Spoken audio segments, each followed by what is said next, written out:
capítulo 8 de Nehemías, un capítulo tan significativo de la Escritura, donde vemos que dice el texto bíblico que todo el pueblo se juntó como un solo hombre para escuchar la palabra de Dios. Así dice el versículo 1. Todos los del pueblo, este pueblo tan especial, que en algún momento escuchó a los siervos de Dios como a Luis Miguel, ¿se acuerdan? Así le dijo Dios al profeta Ezequiel: te van a escuchar, no te van a hacer caso, te van a escuchar como un cantor de amores, que canta bien, que tiene buena voz, pero que, bueno, pasa. Y este pueblo es lo que hacía con la palabra de Dios por muchos años. 490 años Dios estuvo enviando sus profetas a hablarle a este pueblo. Los escuchaban como quien escucha una melodía. Bueno, me gustó, no me gustó, no había decisiones, el pueblo no cambiaba. Y después de 490 años, que es muchísimo tiempo, son muchas generaciones, 490 años, Dios un día decidió que este pueblo suyo, tan especial, fuese trasladado a una tierra totalmente extraña como era Babilonia. Fueron conquistados por los babilonios, y no solamente eso, sino que la costumbre de este pueblo tan atroz como era el babilonio era llevarse a la gente a su tierra. Y allá caminaron 1.300 kilómetros a pie. Cerca de 4 meses, muchos murieron en el camino, otros murieron en el destierro. Dios disciplinó a su pueblo, que le habló 490 años. Cuánta paciencia la de Dios, ¿no? En lo personal, Dios nos habla a nosotros una y otra vez. Obviamente los años de nuestra vida no son 490, pero a veces pasa mucho tiempo en que Dios nos viene hablando acerca de algo, y bueno, lo escuchamos así, lo dejamos para otra vez, me gustó, no me gustó, hacemos el análisis técnico de lo que escuchamos, sí, bueno, le vendría bien a fulano, a mengano, pero resulta que esa decisión que no se toma, tal vez en algún momento Dios permite lo que permitió con su pueblo, que suframos. Cuando no hay oídos para oír, necesariamente habrá espaldas para sentir. Lo que no entra por el oído, a veces entra por la espalda, por la vara de Dios, que dice Hebreos que azota y corrige a todo aquel que recibe por hijo. Dios no malcría hijos. Nosotros los seres humanos a veces sí, con tal que el chico no traiga problemas, lo dejamos hacer cualquier cosa. Dios nos disciplina, dice, para lo que es bueno, para que participemos de su santidad. ¿Cuál es el problema? Que nosotros muchas veces confundimos la paciencia de Dios con permiso para pecar. Y son dos cosas distintas. Dios es paciente, Dios está esperando que nosotros escuchemos, tomemos esa decisión que posponemos año tras año, pero que en algún momento lo hagamos. Cuando nosotros dejamos pasar el tiempo y no lo hacemos, Dios en su amor nos corrige. Cuando Dios nos disciplina, a veces nos prueba y a veces nos disciplina, también es un gesto del amor de Dios. Porque ¿quién es aquel hijo, dice Hebreos, a quien el padre no disciplina? Si se los deja sin disciplina serían bastardos, como hijos no reconocidos. Y Dios nos disciplina para nuestro provecho. Así que este pueblo fue disciplinado 70 años en una tierra extraña. ¿Cuál era el problema histórico del pueblo de Israel? La idolatría. Y es un tema importantísimo. En los 10 mandamientos Dios les dijo: no te harás imagen de lo que está en el cielo, en la tierra, ni abajo de la tierra. No tenían que hacer imagen, ni siquiera de Dios. Cuando Aarón hizo aquellos becerros, los hizo como en honor a Dios, como diciendo: estos son los dioses que te sacaron de Egipto. Bueno, hermano, Dios no quiere que se haga imagen alguna, de su persona ni de otra persona. Bueno, el pueblo de Israel durante estos 500 años adoró a Baal, adoraba a tantos dioses ajenos. Y dice la palabra de Dios: ¿qué nación tiene dioses tan cercanos como lo está Jehová nuestro Dios de nosotros? El Dios vivo y verdadero, ellos los cambiaban por Baal, por dioses de madera, que dice el Salmo: tienen ojos y lo ven, tienen oídos y no oyen, tienen boca y no hablan, y son como ellos aquellos que lo fabrican. Y entonces Dios en su bondad los disciplinó. ¿Dónde los llevó? A Babilonia, que era la cuna de la idolatría. Y cuando uno mira que este pueblo volvió después de 70 años y ahora se va a juntar en la plaza, ¿Saben de qué se curó Israel para siempre? De la idolatría. De la idolatría se curó para siempre. En esos 70 años murieron muchos de ellos. Tal vez llegaron los nietos o los bisnietos. Nunca más no se registra, por lo menos en los registros bíblicos, Israel volvió con la idolatría. Se curó. Pero ¿cuánto que le costó? 70 años en tierra ajena, trabajos de esclavitud, mucho dolor, muchas lágrimas. Y hermanos, yo tal vez ya lo he dicho otras veces, se aprende más llorando que riendo. Y decía el rey David, bueno, me fue haber sido humillado, porque el rey David también fue disciplinado por Dios cuando cometió aquel pecado con Betsabé, que se complicó con un homicidio, con mentiras, con un montón de cosas más, y Dios lo disciplinó. Dijo, no vas a morir, pero la espada no se va a apartar de tu casa. Después de ese tiempo, David sepultó 4 hijos y sufrió cosas tremendas. Bueno, pero dice David al cabo de los años, bueno, me fue haber sido humillado, ¿para qué cosa? ¿Quién se acuerda cómo termina el texto? Para que aprenda tus estatutos. Bueno, me fue haber sido humillado para que aprenda tus estatutos, porque lamentablemente no los aprendí escuchando. ¿Y cómo los aprendí? Los aprendí sintiendo, con la vara, que la mayoría de nosotros somos hijos del rigor, como se dice normalmente, ¿no? Y en esas situaciones de mucho llanto, uno aprende cosas que quedan marcadas a fuego. Ellos nunca más se olvidaron de los años que pasaron ahí en Babilonia y todo eso, y hoy, vueltos a su tierra, están todos reunidos para escuchar la palabra de Dios, que la va a leer Esdras desde las 6 de la mañana hasta las 12 del mediodía. Larga la reunión, ¿no? 6 horas. 6 horas de leer el libro de la ley. No es que estaba dando un mensaje, explicando nada, lo estaba leyendo. Dice la palabra de Dios en el Salmo, la exposición de tus palabras alumbra. ¿Qué fue lo que ese pueblo tenía que reencontrar? Tenía que reencontrarse con la palabra de Dios porque aquellos que se fueron al cautiverio, ya muchos de ellos no estaban, la mayoría no estaban. La mayoría de los que hoy están reunidos acá nacieron en Babilonia. Y es un pueblo que no conoce la ley. La tiene que aprender. Y ahí Dios moviliza a Esdras. ¿En qué libro? En el libro de Nehemías. Y Nehemías es el hombre de la administración, del plan, de los muros, de todo. Pero zapatero a tu zapato, cuando hubo que entregar la palabra de Dios, Dios lo trae a Esdras, que es el hombre de la Escritura.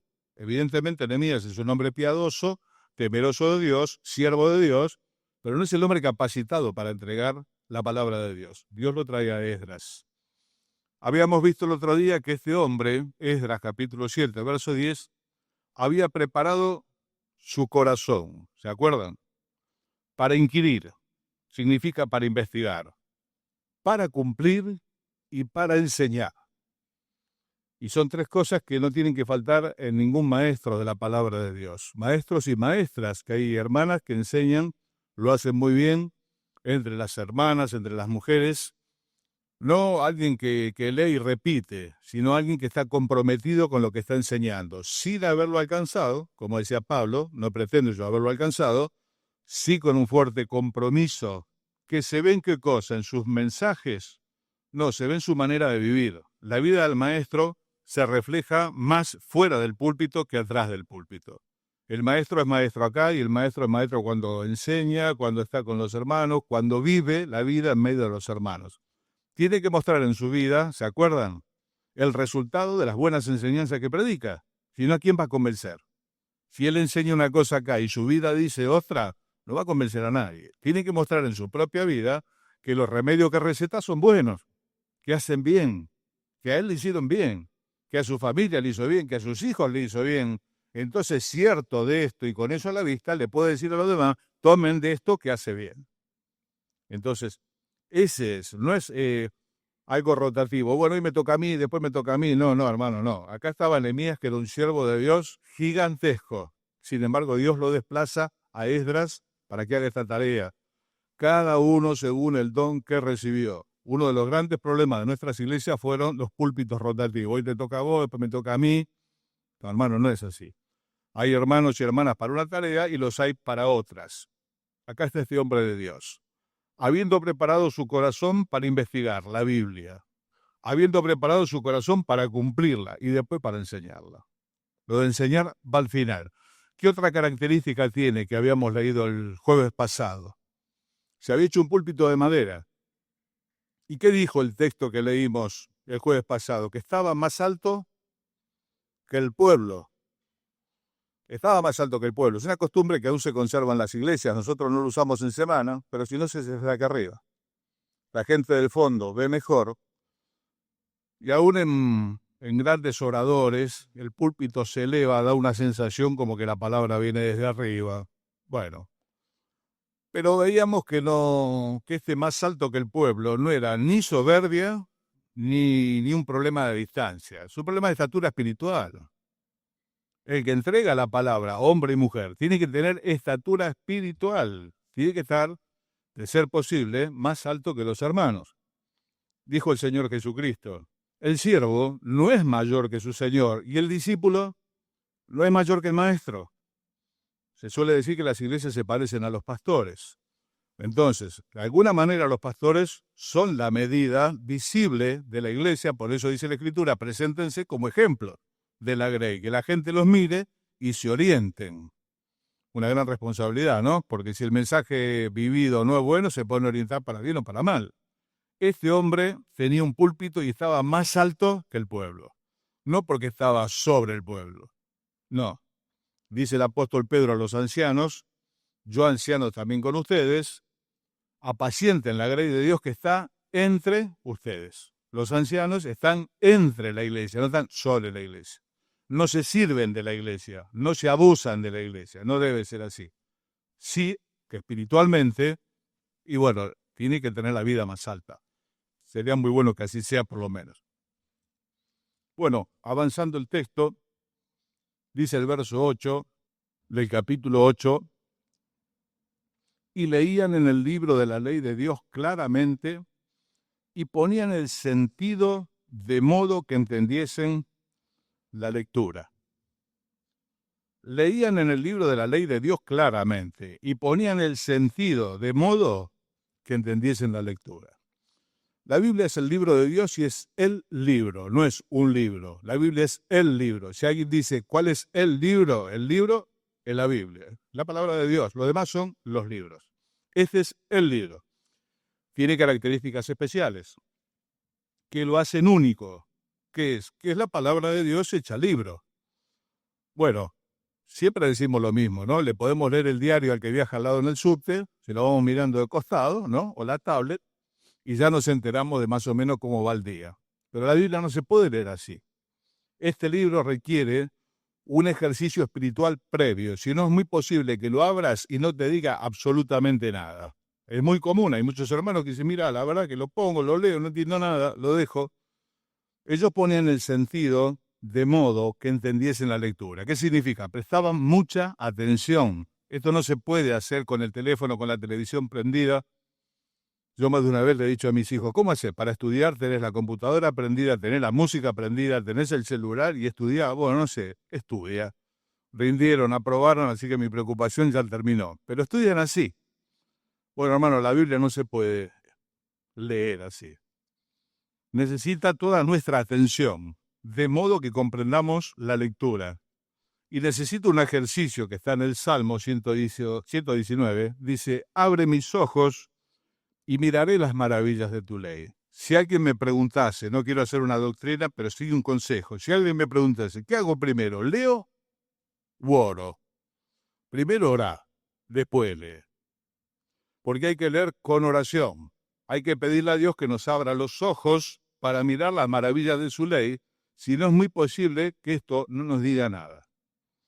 Necesitamos una porción espiritual que es de Dios. No se puede leer como el diario del que está al lado mío en el subte. La voy a abrir, no me va a decir nada, lo voy a hacer una vez, dos, tres, ¿y qué voy a hacer? Lo voy a abandonar porque no me dice nada o me resulta aburrido. Hay cosas que son reveladoras. Siempre vemos a veces la escena del crimen. Limpiaron todo. Uno entra y dice, está limpio. ¿Qué hacen los investigadores? Ponen un líquido que se llama luminol. Y ahí en lo limpio aparecen las manchas de sangre del crimen que se cometió ahí. Y se limpiaron. Las manchas de sangre quedan, no se ven. Si le pone luminol, saltan a la vista. Eso lo hacen todos los investigadores. Con el libro de este maravilloso ocurre algo parecido. Cuando uno lo mira así, a veces no le encuentra nada, hasta que Dios abre los ojos del entendimiento. Y es como si le pusiese el luminol. Algunas cosas saltan del libro y se apoderan de nosotros. Esta es la meta, que este libro se apodere de nosotros. Siempre cuento la historia de un hombre muy enfermo que tenía todas sus cosas allí en la mesa del hospital, en la mesita de luz, y bueno, lo iban a cambiar de lugar, entonces empezaron a sacar todas las cosas, y entre las cosas sacaron la Biblia también, la pusieron, y le dijo a la enfermera, no se lleve ese libro. No, pero tenemos que sacar todo. No, ese libro es muy importante. Ese libro se apoderó de mí. Este libro se tiene que apoderar de vos. Y este libro se tiene que apoderar de mí. No es la revista Gente, no es la revista Caras, es el libro de Dios. Es Dios. ¿Se acuerdan que lo dije el otro día?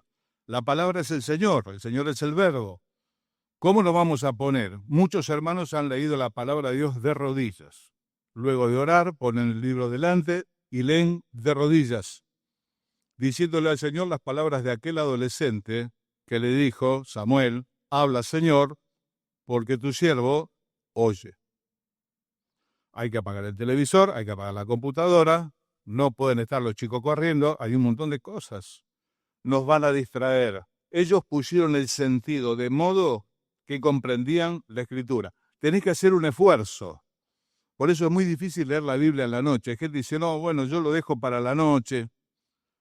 Salomón dice, de la mucha ocupación viene el sueño, y de las muchas palabras la voz del necio, ¿no? Bueno, de la mucha ocupación viene el sueño. Es muy probable que a la noche la querramos empezar a leer y nos dormimos. De vuelta, no vamos a hacer doctrina de esto. Hay gente que dice, mira, yo mi momento de mayor lucidez lo tengo a la mañana. Otro dice, no, yo lo tengo a la noche. Llegan las 8 de la noche, es como que me despierto, soy más bien noctámbulo. Bueno, hermano, como sea, reserva el mejor momento de tu atención para la palabra de Dios y el peor para la televisión.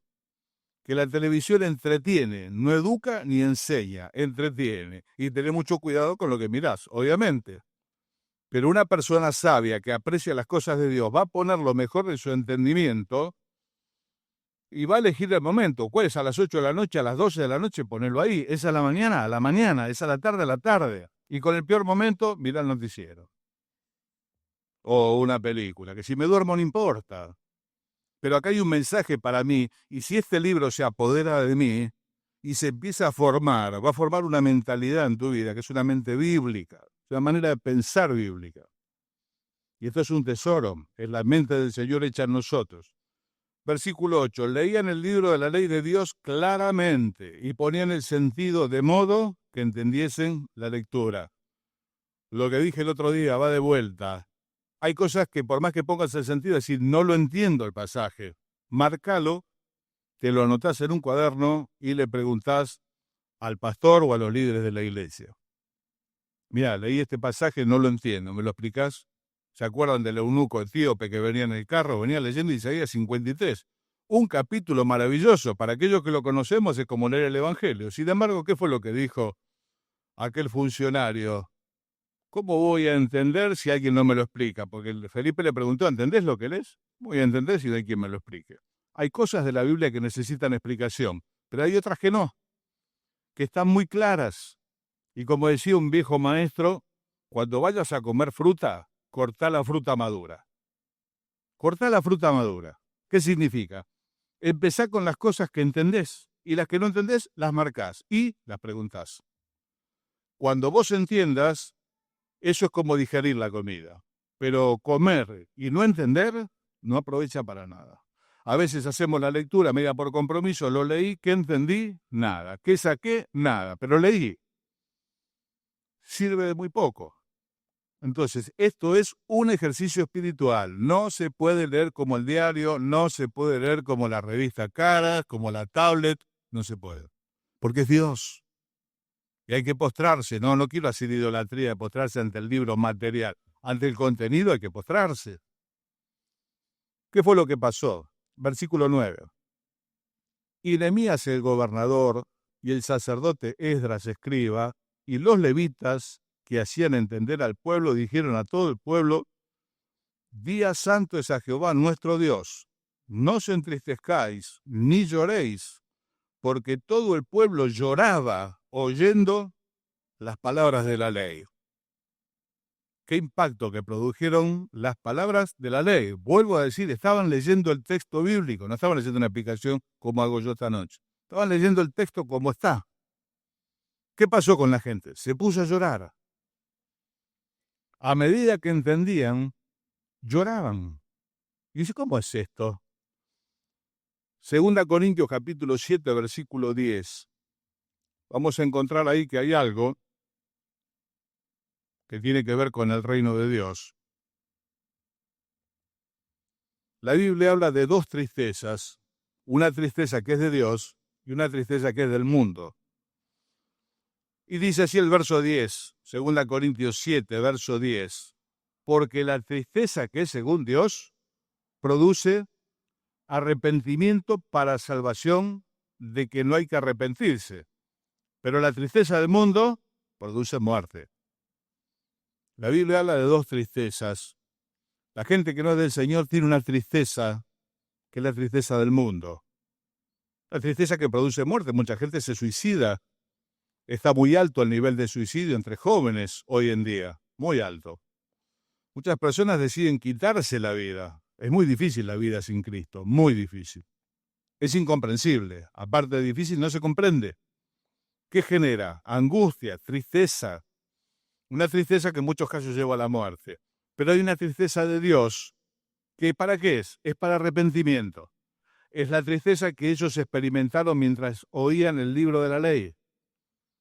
Les tocó el corazón, los impactó, vieron sus faltas y comenzaron a llorar. Qué bueno, en buena hora, hermano, en buena hora. Dice el libro de Proverbios que con la tristeza del alma se enmienda el corazón.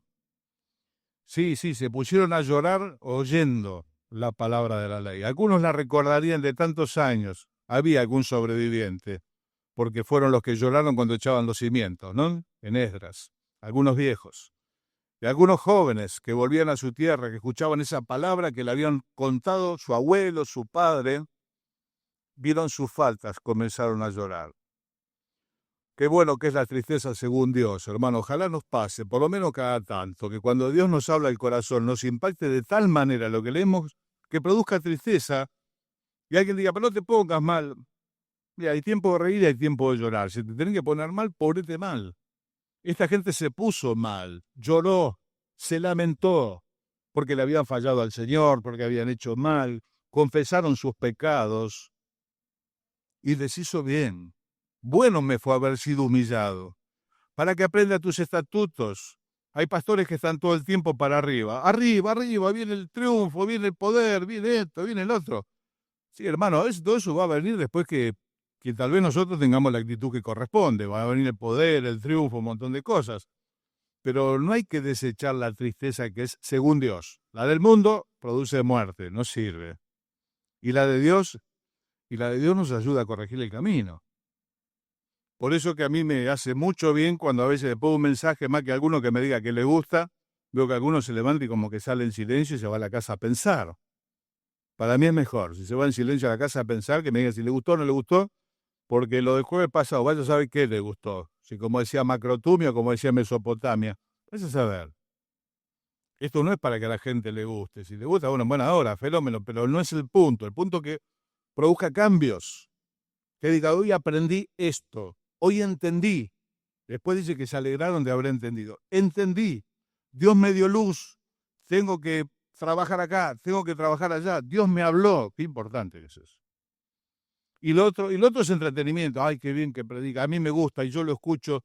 Y bueno, hermano, ¿qué es eso? No digo que esté mal, pero no es el objetivo de la palabra de Dios. Obviamente que no siempre nos lleva al arrepentimiento, a veces nos lleva a la consolación, a veces nos anima, depende. En este caso, los llevó al arrepentimiento, a una tristeza que es según Dios. 2 Corintios capítulo 7, versículo 10. Si no, marcaron en la Biblia. Dios los entristeció para bien, para que ellos cambien. Versículo 10. Luego les dijo, Nehemías y Esdras, lloraba tanto a la gente, vayan y coman grosuras y beban vino dulce y envíen porciones a los que no tienen nada preparado, porque día santo es a Jehová nuestro Dios. No os entristezcáis, porque el gozo de Jehová es vuestra fuerza. Qué hermoso pasaje, ¿no? La gente escuchó la palabra de Dios, se puso a llorar. Otros hombres, Josías, el otro día encontraba el libro de la ley, se rompían la ropa cuando escuchaban la palabra de Dios. ¿Qué fueron? Fueron impactados. Pero hay que ponerle un corte. Y acá se lo pusieron, vayan, coman grosuras, cosas ricas, que le van a levantar la presión, tomen vino dulce, obviamente en medida, llévenle porciones a los que no pudieron venir, y no se entristezcan. ¿Por qué? Porque el gozo de Jehová es vuestra fuerza.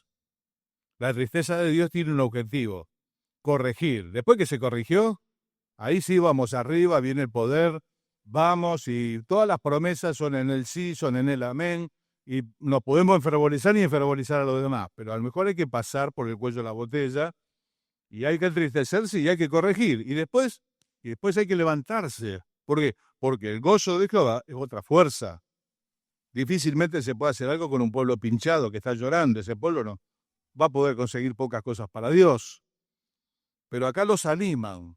Vamos a levantarnos. Ya está, ya corrigieron, tomaron decisiones. Ahora vamos a levantarnos.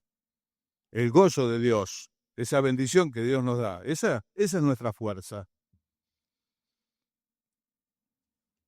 Versículo 12 dice, todo el pueblo se fue a comer y a beber y a obsequiar porciones y a gozar de grande alegría, porque habían entendido las palabras que les habían enseñado. Entendí. Qué bueno que es esto. Decía David, me gozo en tu palabra como el que haya muchos despojos, los despojos de guerra. Cuando ellos conquistaban un pueblo, los despojos de guerra eran sus tesoros, alhajas, tantas cosas más. David decía, me regocijo en tu palabra como el que encuentra muchos tesoros.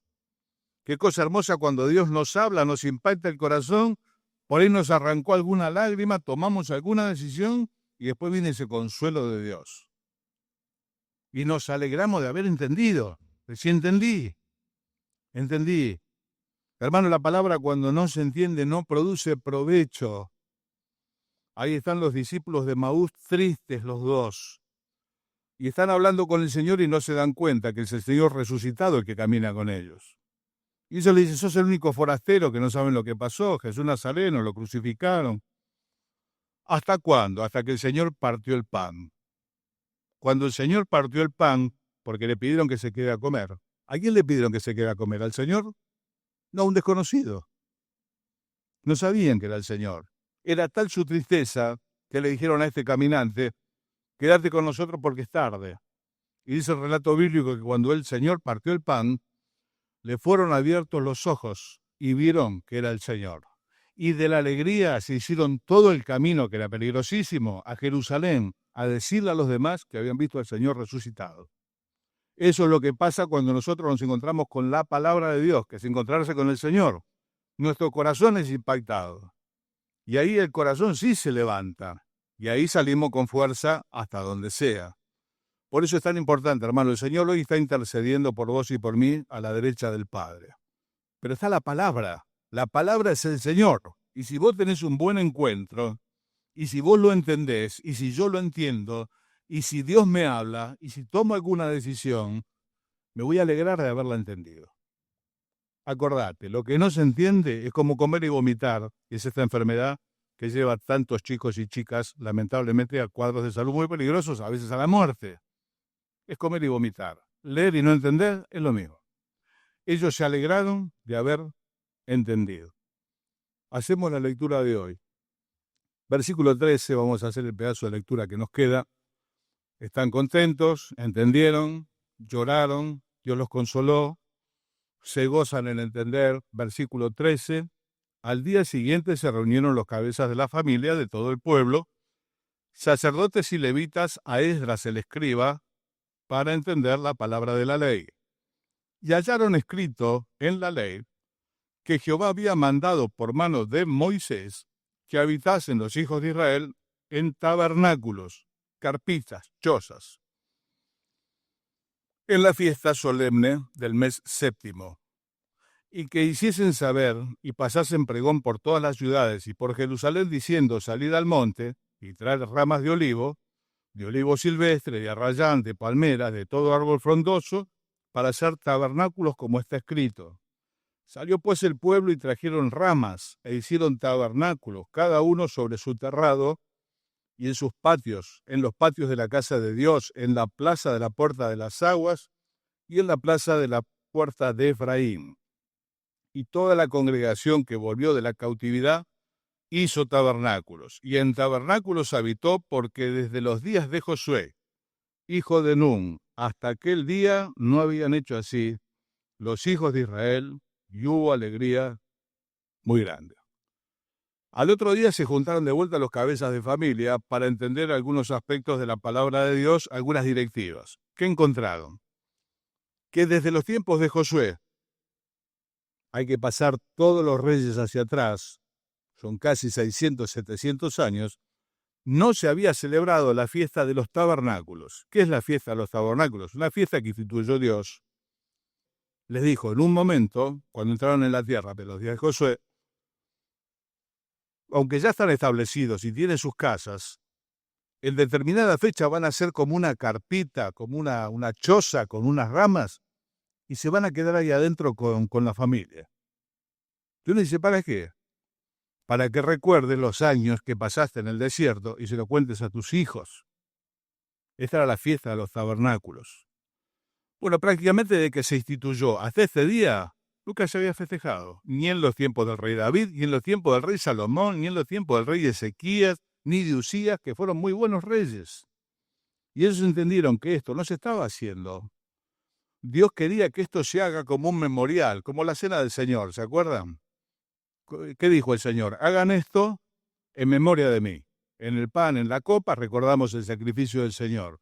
Ellos en esas chocitas que se hacían, recordaban que alguna vez vivieron en el desierto y que Dios los guardó en el desierto. Y era una muy buena manera de enseñarle a los hijos. Era un método pedagógico excelente, porque el chico decía, ¿qué hacemos acá? Y ahí le enseñaban. Actualmente, judíos ortodoxos tienen terribles pisos en Libertador, en San Isidro, vaya a saber dónde, pero cuando llega la fiesta, la arman en la azotea. Y por ahí todo el edificio que está abajo de ellos. Pero arman la choza en la azotea y ahí pasan el día con sus hijos. Y cuando los hijos le preguntan, con eso le grafican que alguna vez ellos vivieron en el desierto y que Dios les fue refugio de generación en generación, como dice el Salmo 90. Y ahí los hijos aprenden y ellos nunca se olvidan. Dios le dijo a su pueblo, no te olvides que fuiste esclavo en la tierra de Egipto. No te olvides. Miren, uno de los problemas más grandes que tiene la vida cristiana es la memoria. Es la parte más frágil del ser humano. Por lo tanto, en la vida cristiana repercute. Por eso el Señor instituye la cena. Entendemos cada primer día de la semana. Hay muy buenos hermanos, la toman una vez por mes. Entendemos por la Escritura cada primer día de la semana, aunque entre los primeros hermanos la tomaban todos los días. Cada día, dice, partían el pan y comían partimiento del pan y después almorzaban o cenaban. Bueno, pensamos primer día de la semana. ¿Por qué? Por la debilidad de la memoria. Tendemos a olvidar. Y cuando uno olvida, es un problema. Como dice el Salmo 103, bendice alma mía al Señor y no te olvides ninguno de sus beneficios. Él es el que perdona todas tus iniquidades, el que sana todas tus dolencias, el que rescata del hoyo tu vida, el que te corona de favores y misericordias, el que sacia de bien tu boca, de modo que te rejuvenezcas como el águila. No te olvides, no te olvides. Hermano, no te olvides, yo no me tengo que olvidar. Ellos se metían en la chocita y no se olvidaban. Y aún hoy en día, en pisos lujosísimos, vuelvo a decir, hacen la chocita. ¿Para qué? Para no olvidarse. Porque cuando uno se olvida, pierde la gratitud, hermano. A veces los creyentes nos comportamos como si hubiésemos nacido en la iglesia y siempre hubiésemos estado con el Señor. No, hermano, acordate de dónde te sacó el Señor. Y aquellos que nacieron en la iglesia, acordate que Dios te guardó en su casa para que no pase frío afuera como pasamos muchos de nosotros, donde casi morimos afuera. Yo cuando llegué al Señor vine herido, medio muerto, como como aquel que hirieron entre Jerusalén y Jericó. Llegué con la nafta justa, gracias a Dios. Y yo no me tengo que olvidar. ¿Para qué no me olvido? Para ser agradecido. Cuando en el pan recordamos el cuerpo del Señor y vemos cuánto le costamos a Él, se renueva el corazón. Y en la copa es la sangre que se derramó por vos y por mí. No te olvides ninguno de sus beneficios. ¿Para qué es la carpita? Para que no se olvide. Ahora, ¿cuántos años esto estuvo perdido? Una enseñanza de Dios, perdida, como el libro de la ley. Cómo se nos pierden las cosas a los creyentes, a veces sin querer, ¿no? Bueno, se perdió. ¿Qué fue lo que hicieron? La hicieron. Y esto habla de decisión. Otro de los temas que nos cuesta mucho, por lo general también al género humano, es decidir. Siempre estamos por ponernos las pilas, como quien dice, ¿no? Hay que tomar decisiones. Hay que tomar decisiones en la vida cristiana. Y ellos la tomaron. Hicieron las cosas y estuvieron con sus hijos. Pusieron en práctica lo que entendieron. Si no, no tiene sentido. Si después de haber entendido determinada cosa en tu vida y yo en la mía, no hacemos algo para modificar, perdimos el tiempo. Y perdemos los años. Y perdemos la vida. Y muchas veces se pierde la vida de los hijos y de los nietos. ¿Por qué? Porque no se tomaron decisiones. Hay que estar muy bien plantado para tomar decisiones. El rey Ezequías tuvo un reinado maravilloso.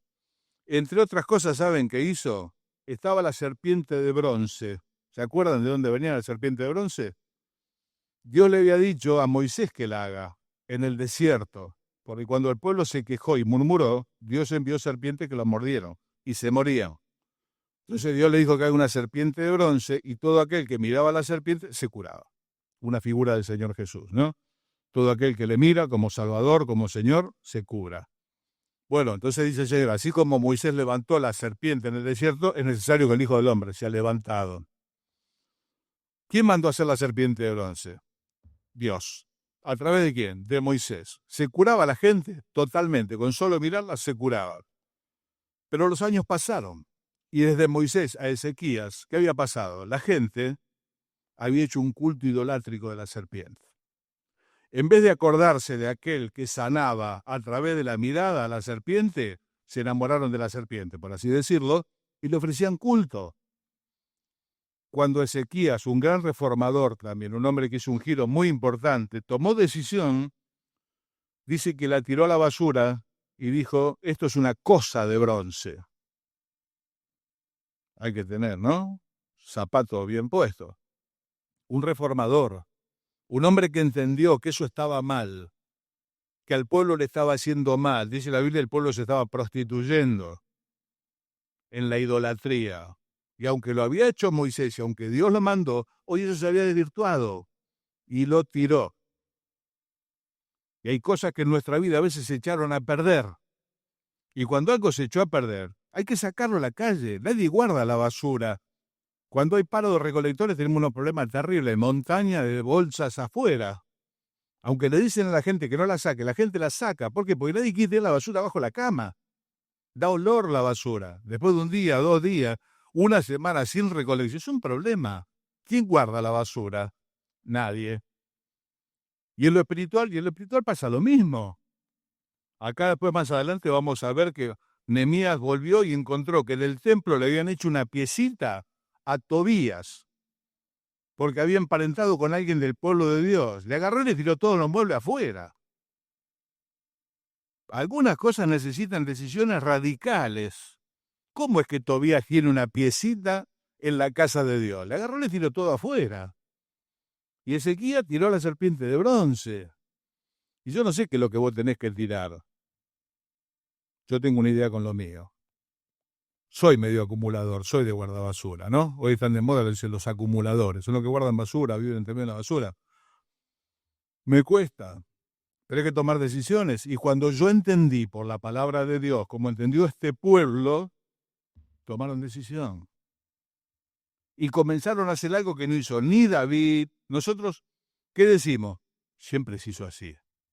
Mira, hermano, que siempre se haya hecho así no significa que está bien hecho.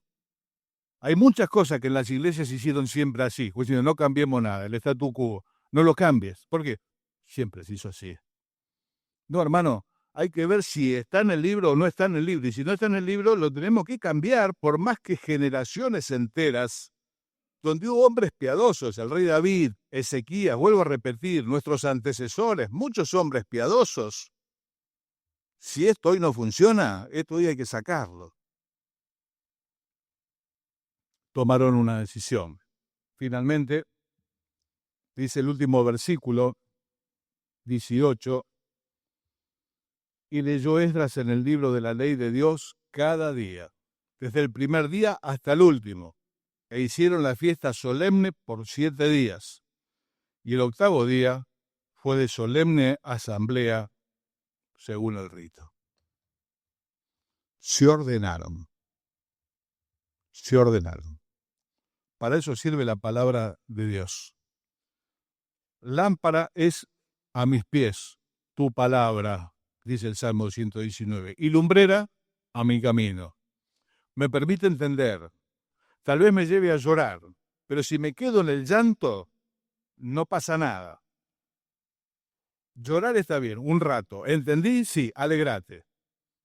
Tomen vino dulce y tomen decisiones. Y las tomaron. Pero David no lo hizo. Ezequías no lo hizo. Hermano, mire, cada uno va a dar a Dios razón de sí. Nosotros somos responsables de nuestro tiempo, en distinta medida. El pastor más responsabilidad, cada uno es responsable. En tu familia, a lo mejor tenés que tomar decisiones y decir, pero ni mi abuelo ni mi viejo las tomaron. Es un problema de tu viejo y de tu abuelo. Aunque la impronta familiar siempre es muy fuerte, ¿no? La costumbre de los abuelos, siempre se hizo así. Alguna vez le conté el cuento de ese matrimonio jovencito que iban a hacer una carne al horno, ¿no? Una colita de cuadril. Entonces le cortaban la punta y lo metía y le dice el marido, ¿por qué le cortas la punta? Porque mi mamá lo hizo así siempre.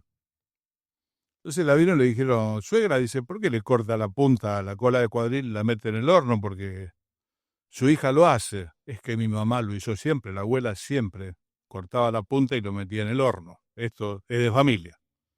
Entonces fueron a preguntar a la abuela, y dice, abuela, ¿por qué le corta la punta y lo mete? Porque tenía el horno chiquito y la asadera corta, dice, entonces la cortaba y lo metía. Algo que empezó la abuela como una medida práctica, se había transformado en un ritual de familia. Cortamos la punta y lo metemos. ¿Sabe? No, pero siempre se hizo así. Así van las iglesias. Mi hermano, Dios es dinámico y la iglesia es un organismo, no es una organización. Se mueve todo el tiempo. Y todo el tiempo hay que estar tomando decisiones. Y bueno, pero los pastores, gracias a Dios, hermano, la Biblia dice, acuérdense de vuestros pastores que os hablaron la palabra de Dios, consideren el resultado de su conducta e imiten su fe. Pero ellos tuvieron aciertos y errores, y los que estamos hoy también. Y las generaciones que vienen, esperemos que sean mejores y corrijan. Y a lo mejor ellos no lo hicieron, pero si Dios lo dice, lo tenemos que empezar a hacer. Muchas cosas hemos perdido por costumbre. Y cuando uno pregunta, dice, siempre se hizo así. Mi mamá le cortaba la punta, mi abuela le cortaba la punta, y yo, no, hermano, vos sos responsable, y yo también. Vuelvo a decir, en distinta medida, ¿no? Responsabilidad.